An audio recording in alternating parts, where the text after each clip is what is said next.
They invited her to the piano as a joke, never realizing they were about to ask a legend for an encore she had not given the world in nearly 20 years. The old theater in downtown Boston glowed beneath crystal chandeliers and warm amber lights as guests in tailored tuxedos and elegant evening gowns drifted through the grand hall, carrying glasses of sparkling water and quiet conversations about business, philanthropy, and the arts. It was the annual Harmony Foundation Gala, one of the city's most prestigious charity events, where politicians, investors, musicians, and local celebrities gathered beneath painted ceilings and velvet balconies to celebrate music education programs across New England. Near the back of the hall, almost invisible among the polished shoes and designer dresses, sat Claire Whitman. The 41-year-old white woman wore a simple beige sweater, dark slacks, and modest flat shoes that seemed entirely out of place among the luxury surrounding her. A canvas tote bag rested beside her chair while her hands folded quietly in her lap. Her light brown hair was tied loosely behind her shoulders, and her expression carried the peaceful stillness of someone perfectly comfortable being unnoticed. Most people who entered the hall never looked in her direction twice. Claire seemed perfectly content with that arrangement. On stage, event host Victoria Hale moved effortlessly beneath the spotlights with the confidence of someone who had spent years commanding rooms exactly like this one. The 37-year-old television personality smiled easily, laughed often, and understood better than most people how to keep an audience entertained when schedules failed and problems appeared behind the curtain. Unfortunately, problems had already arrived. Backstage whispers moved quickly among staff members. The featured pianist scheduled to perform the evening's centerpiece piece had been delayed by a highway accident several miles outside the city. The program was suddenly missing 20 minutes of music, and hundreds of guests were beginning to notice. Victoria smiled through the growing tension while organizers exchanged nervous looks near the wings of the stage. Then her eyes drifted across the audience and landed on Claire sitting quietly near the back row. Something about the contrast caught her attention immediately. The simple sweater, the canvas bag, the woman who looked more prepared for a bookstore visit than a black-tie gala. Victoria leaned slightly toward one of the organizers and whispered something that caused him to laugh before quickly covering his mouth. Moments later, she stepped back toward the microphone beneath the bright stage lights. "Well," she said with a playful smile, "while we wait for our star performer to escape Boston traffic, perhaps one of our guests would like to save the evening." Laughter moved gently through the hall. Victoria scanned the audience theatrically before allowing her eyes to settle on Claire. "How about our friend in the beige sweater?" More laughter followed. Several guests turned toward the back of the room. Claire looked up slowly, almost surprised to realize the room was suddenly looking at her. Victoria smiled brightly beneath the stage lights. "Come on," she said. "Can you play piano? Or are we about to create the most expensive version of Happy Birthday in Boston history?" The room laughed louder this time. Claire simply smiled, because somewhere beneath the chandeliers and applause, fate had just placed its fingers above the keys.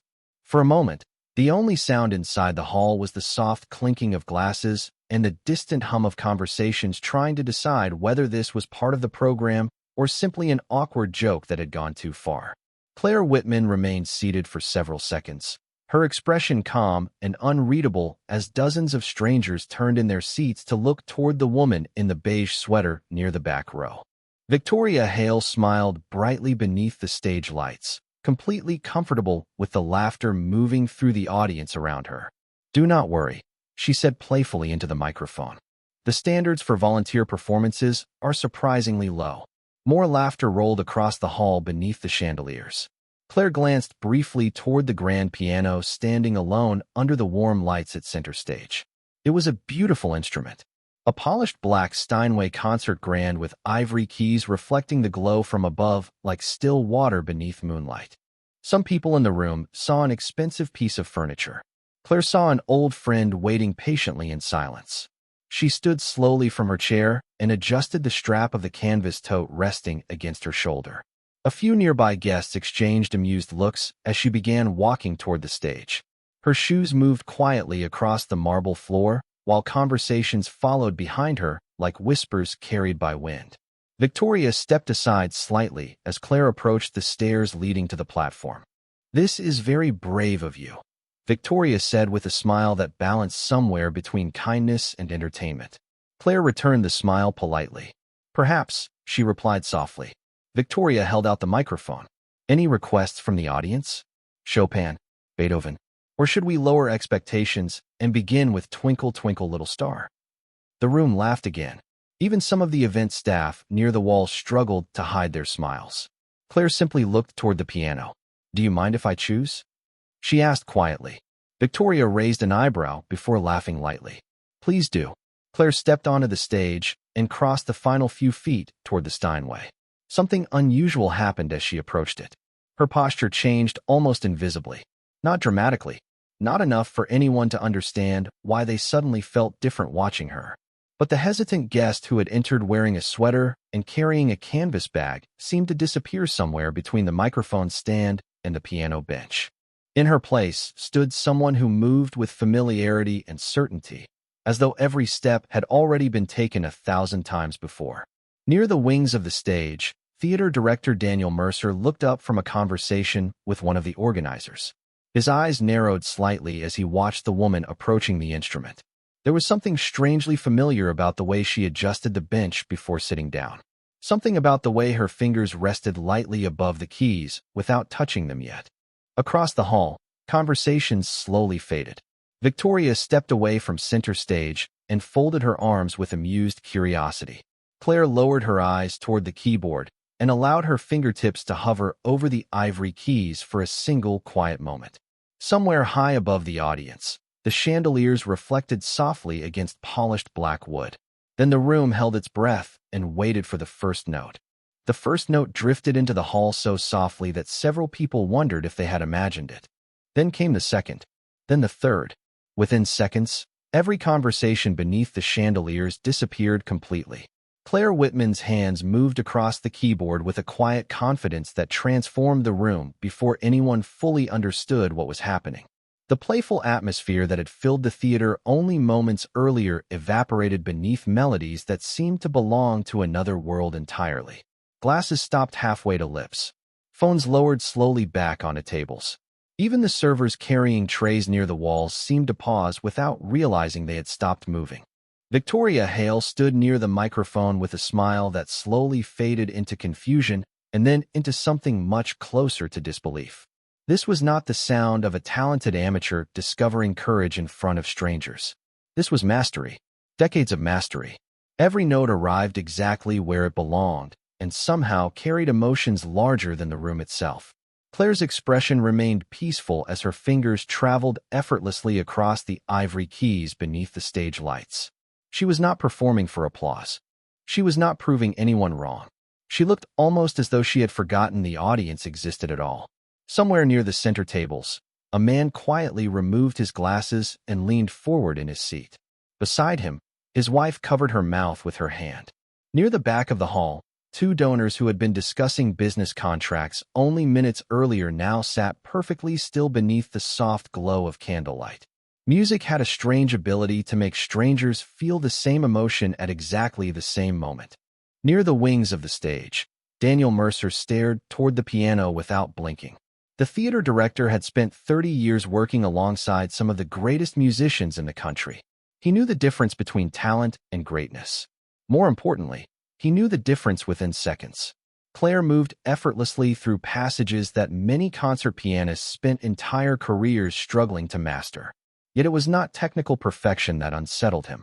It was familiarity, the phrasing, the touch, the impossible balance between precision and warmth.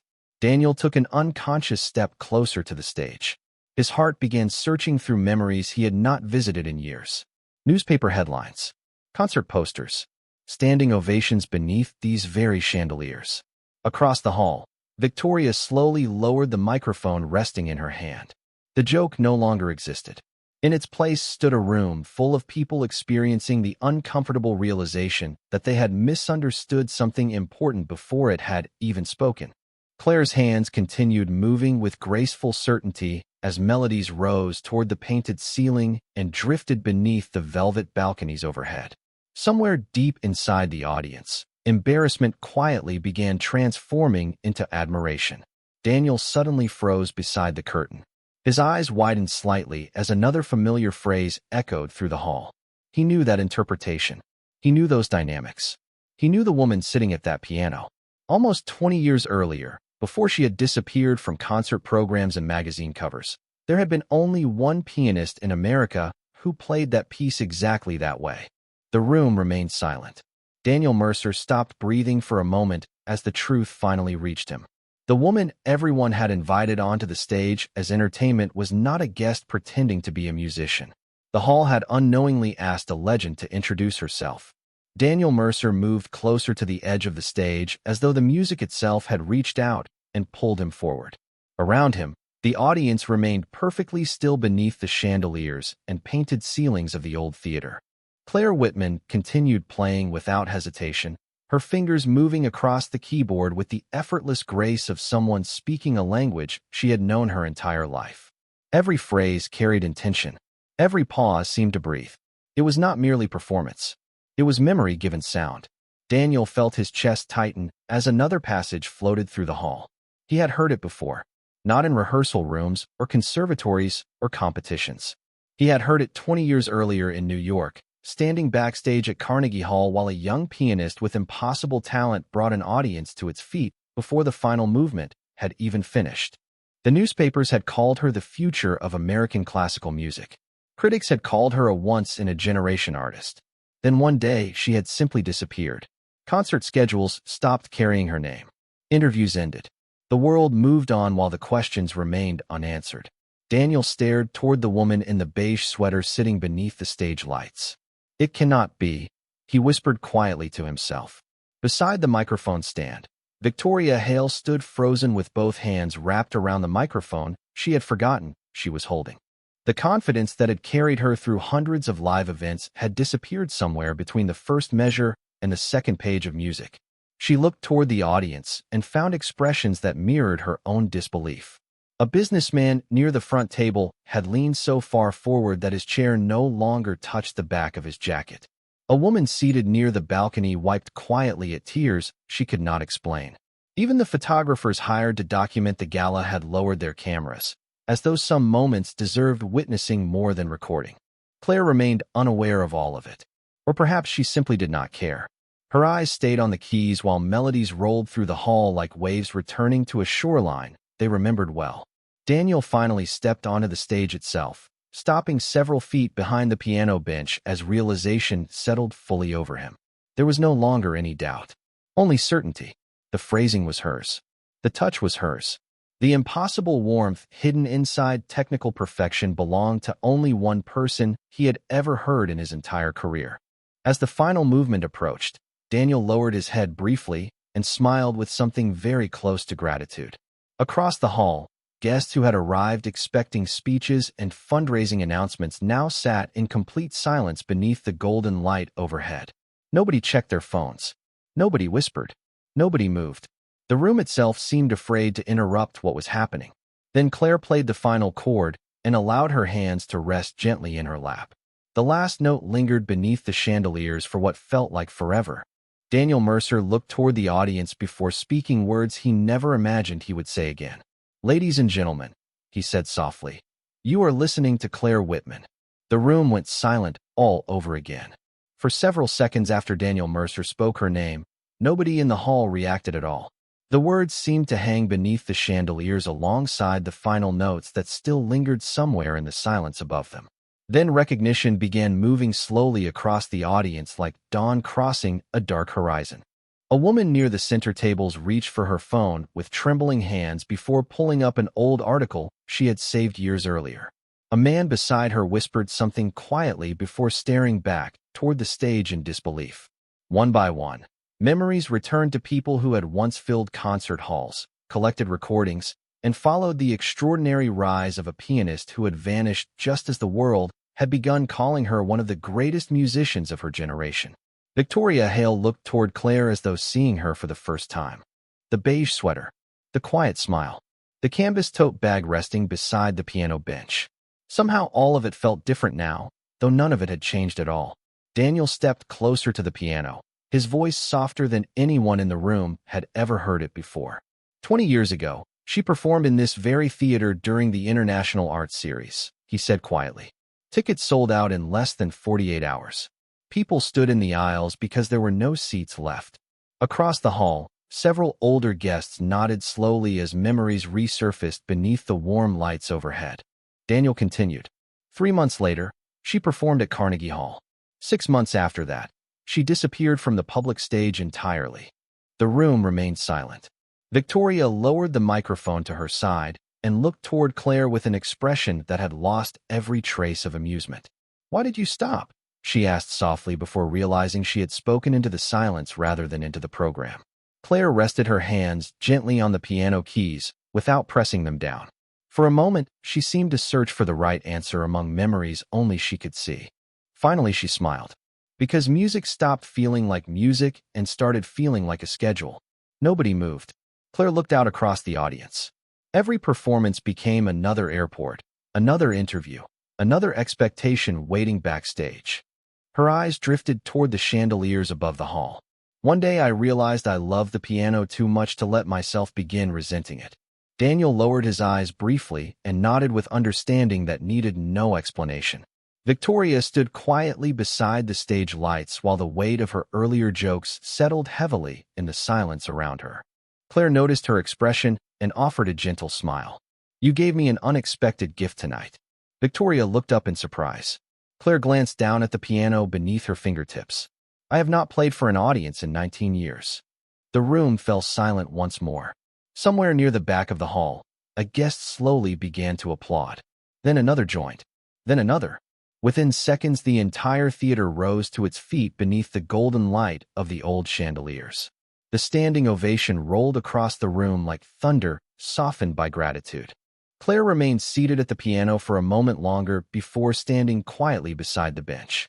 She had walked onto the stage as the punchline to a joke. She now stood at the center of a room that had forgotten how to sit down. The applause continued far longer than anyone expected it would. People who had arrived prepared for speeches and fundraising announcements remained standing beneath the chandeliers with expressions that shifted somewhere between admiration and disbelief. Claire Whitman looked out across the hall and saw faces she had never met applauding memories they had not expected to revisit that evening. Some smiled. Some wiped quietly at their eyes. A few simply stood in silence with their hands together, unsure whether they were applauding the music or the woman who had returned with it. Daniel Mercer stepped closer and extended his hand toward her with the respect usually reserved for colleagues rather than guests.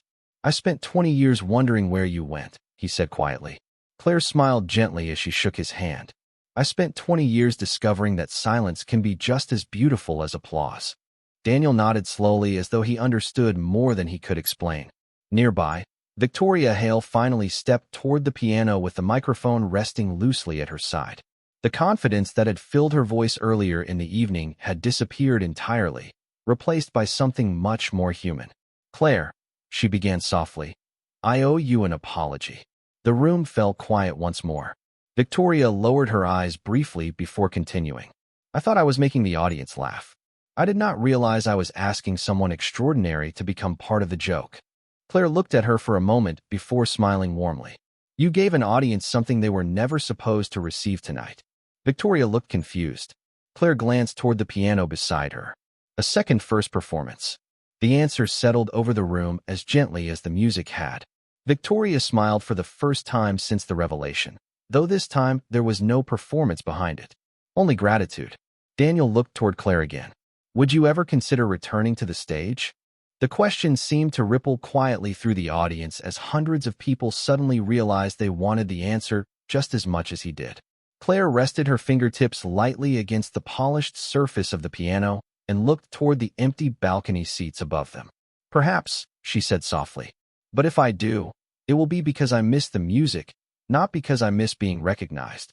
Nobody spoke. Somehow that sentence felt larger than the room itself. Across the hall, the delayed guest pianist had finally arrived and stood quietly near the entrance, listening with the same astonishment as everyone else. Even he remained silent, understanding that some performances belong only to the moment that created them. Claire picked up her canvas tote bag and stepped away from the piano bench while the audience slowly parted to make room for her path through the hall. There was no security escort, no spotlight following her movement, no announcement from the stage. Yet every eye in the theater followed the woman in the beige sweater as she walked toward the doors beneath the warm lights of the old building. Sometimes greatness announces itself with headlines and introductions. Sometimes it waits quietly in the back row until the world accidentally asks it to speak. And that night, beneath chandeliers that had witnessed generations of performances, an entire hall learned that talent never becomes smaller simply because nobody notices it for a while. The doors of the old theater closed quietly behind Claire Whitman as the cool Boston evening wrapped around the city streets outside, but inside the hall the atmosphere she had left behind refused to disappear. Guests remained standing beside half-finished conversations and untouched desserts while the chandeliers above seemed to glow differently than they had an hour earlier. Daniel Mercer stood near the stage staring at the empty piano bench with the expression of a man who had just witnessed history return unexpectedly through a side door. Across the room, Victoria Hale remained beside the microphone stand long after the audience had settled back into their seats. For the first time in her career as a host, she found herself without words prepared in advance. Eventually, she stepped back toward the microphone and looked out across the room. "I think," she said softly, "we all just learned something important about introductions." The audience laughed quietly, not because the sentence was funny, but because everyone understood exactly what she meant. Near the front tables, conversations began returning in whispers rather than excitement. Guests spoke about old recordings, sold-out performances, and newspaper articles they had not thought about in decades. Some searched old photographs on their phones while others simply stared toward the piano as though expecting the music to begin again. Daniel walked slowly to the Steinway and rested his hand gently against its polished surface. "You missed her too, did you not?" he whispered with a smile. The following morning, newspapers across Boston carried stories about the charity gala and the unexpected return of a pianist many had assumed had vanished forever from the world of music. Yet the headlines that interested Claire the least were the ones that mentioned her name. Instead, she folded her newspaper neatly beside a cup of coffee in a small neighborhood cafe several miles away and watched sunlight move across the windows as people hurried past outside. Her beige sweater rested over the back of the chair beside her, and the familiar canvas tote sat quietly near her feet. To everyone around her, she was simply another customer enjoying a peaceful morning. Claire seemed perfectly content with that reality. Her phone buzzed softly against the table. The message came from Daniel Mercer. "The theater would like to leave the piano exactly where you touched it last night for a few days. Some of us are sentimental that way." Claire smiled to herself before typing a simple response. "Take care of it for me." A second message arrived almost immediately. "Only if you promise to visit it again someday." Claire looked out through the cafe window for several moments before setting the phone down without answering right away. Somewhere in the distance, church bells echoed softly through the city streets. She wrapped both hands around her coffee cup and smiled at a thought only she could hear. Perhaps some stories do not end when the curtain falls. Perhaps they simply wait quietly in the audience until the music decides it is time to begin again. 3 weeks passed before Claire Whitman returned to the old theater on Tremont Street.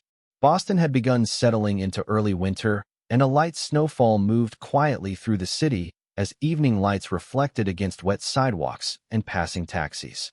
The Harmony Foundation had invited her back for a private rehearsal, though nobody had used the word performance in their messages. Claire appreciated that. Some invitations feel heavier when wrapped in expectations. As she stepped through the familiar doors carrying her canvas tote bag, she found Daniel Mercer waiting near the empty stage with the same warm expression he had worn on the night everything changed. "You came," he said simply. Claire smiled. "I said I might visit the piano." Daniel laughed softly. "The piano has been bragging about that ever since." The theater was quiet now. No gala guests. No cameras. No chandeliers reflecting across polished dinner tables. Only rows of empty seats stretching into shadow and the Steinway waiting beneath a single pool of soft stage light. Claire walked slowly toward the instrument while memories moved silently beside her. Carnegie Hall, Chicago, Philadelphia, London, airports before sunrise and hotel rooms that all looked the same by morning. For years she had convinced herself that leaving had been the only way to keep loving music. Standing in the empty theater, She wondered if perhaps music had simply been waiting patiently for her to come back on her own terms. Daniel remained near the front row and watched quietly as she sat at the piano bench once again. "No audience this time," he said. Claire rested her hands gently above the keys and smiled. "That might make it more frightening." Daniel nodded knowingly. "The important performances usually are." The first notes drifted into the empty hall with a softness that somehow felt larger than applause ever could. Outside, snow continued falling across the city, while inside the theater music moved through empty seats and silent balconies, as though greeting old friends one by one. Claire closed her eyes briefly and allowed herself to disappear into the melody rather than lead it. There were no expectations waiting in the wings tonight. No reviews arriving tomorrow morning. No contracts or interviews or photographs backstage. Only music. Only the reason she had fallen in love with the piano in the first place. When the final note faded into the quiet theater, neither of them spoke for several moments. Daniel finally stood and walked toward the stage. "You know," he said softly, "the audience misses Claire Whitman." Claire looked down at the keys beneath her fingertips before smiling gently. "That is kind of them." Daniel shook his head with a smile of his own. "No, I think the music misses her." For the first time in many years, Claire laughed the kind of laugh that belongs entirely to the present moment. Outside, snow continued falling across Boston, while somewhere inside the old theater a forgotten conversation between a pianist and her music quietly began again.